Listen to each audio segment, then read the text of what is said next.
السلام علیکم دوستو، یہ وظیفہ ان کے لیے ہے جن کے پاس پیسے دینے کے لیے نہیں ہیں۔ ان پر کسی نے جادو کیا ہے تو اپنا علاج کروا لیں، یا پھر کوئی بار بار اس پر جادو کرتا ہے یا کوئی بھی عمل کرتا ہے تو پیسے دے کر علاج کروا لیں اس کا۔ ان لوگوں کے لیے یہ بہت مددگار وظیفہ ہے، ان کو پیسے دینے کی ضرورت نہیں ہے۔ جمعے کے دن چھوٹا سا عمل کر لیں تو کوئی بھی بڑے سے بڑا دشمن بھی آپ کا کچھ نہیں کر سکتا۔ وہ یا تو دشمنی چھوڑ دے گا، یا اگر وہ ایسا نہیں کرتا تو الٹا اس کا ہی نقصان ہوگا۔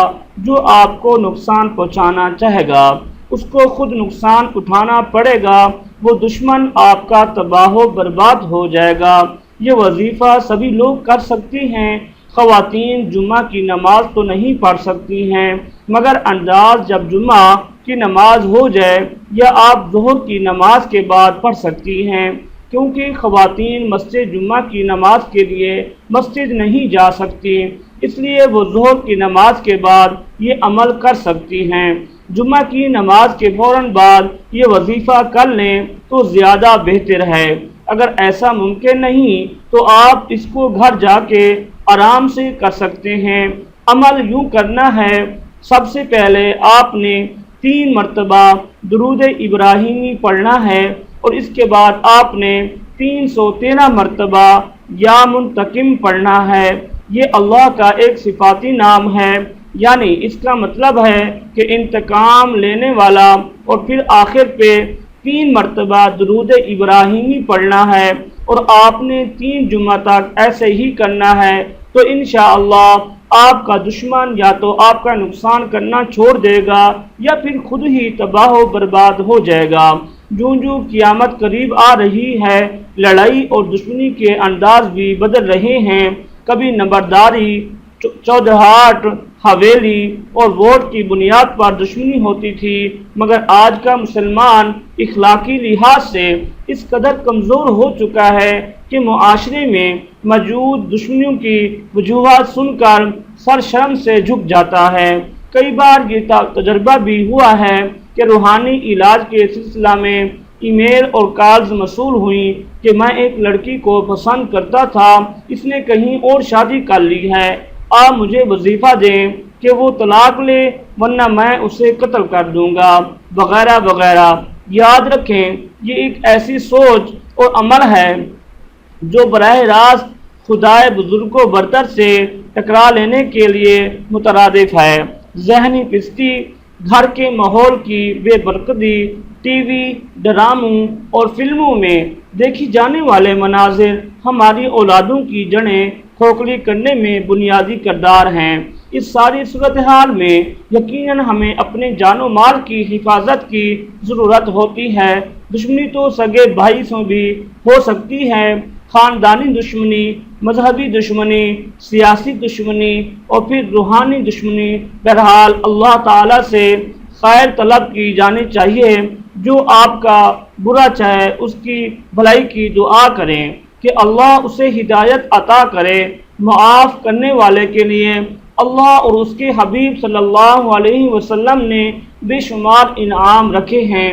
آج دنیا میں کسی کے گناہ معاف کر دیں گے تو روز قیامت اللہ ہمارے معاملات آسان فرما دے گا۔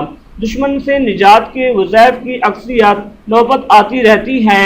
جب جان، مال، اولاد اور عزت محفوظ نہ رہے تو پھر منہ بند کرنا بھی ضروری ہوتا ہے، ورنہ شریر انسان بے لگام ہوگا دوسروں کے لیے بھی نقصان کا باعث بنتا ہے۔ مگر پھر بھی میرا آپ کے لیے مشورہ ہے کہ حق الوسیع درگزر کی کوشش کریں۔ اولیاء کاملین کا بھی یہی طریقہ تھا اور ہے۔ بعض ایسے معاملات جس میں فتنہ فساد کا اندیشہ ہو، وہاں دشمن کا خاتمہ ضروری ہوتا ہے۔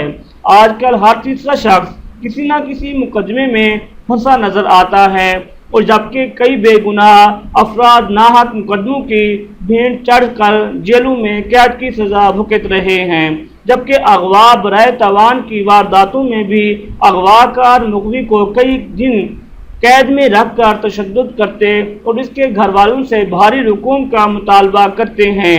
محبت کے نام پر خواتین اور اس کی فیملی والوں کو ہراساں کرنا، یہ عمل دشمن کو تباہ و برباد کرنے کے لیے سیف قتل کی خاصیت رکھتی ہے۔ اگر کوئی دشمن کسی کو بلا وجہ تکلیف دیتا ہو اور وہ کتنا ہی بڑا ظالم و سرکش فتنہ پرور یا کمینہ دشمن ہو، ذلیل و خوار ہوگا۔ خود کوئی انتقام لینے کی کوشش نہ کریں، بلکہ اپنے اور اس ظالم یا دشمن یا بدگو کے معاملے کو اللہ منتقم حقیقی کے سپرد کر دیں، کیونکہ ہم جو بدلہ لیں گے وہ چھوٹا اور معمولی ہو سکتا ہے اور نظر آ سکتا ہے، لیکن اللہ منتقم حقیقی جب بدلہ لے گا تو وہ نہ نظر آنے والا ایسا بدلہ ہوگا جس کی ہم توقع بھی نہیں کر سکتے، ہمارے اندازے اور قیاس سے کہیں زیادہ بڑھ کر ہوگا۔ اگر آپ یا آپ کا کوئی عزیز و دوست اس طرح کے کسی مسئلے سے دوچار ہے تو یہ روحانی عمل اسی کے لیے ہی ہے۔ اللہ ہم سب کا حامی و ناصر ہو، آمین۔ ویڈیو کو لائک اور شیئر لازمی کر لیں اور ہمارے چینل کو سبسکرائب بھی لازمی کر لیں۔ السلام علیکم۔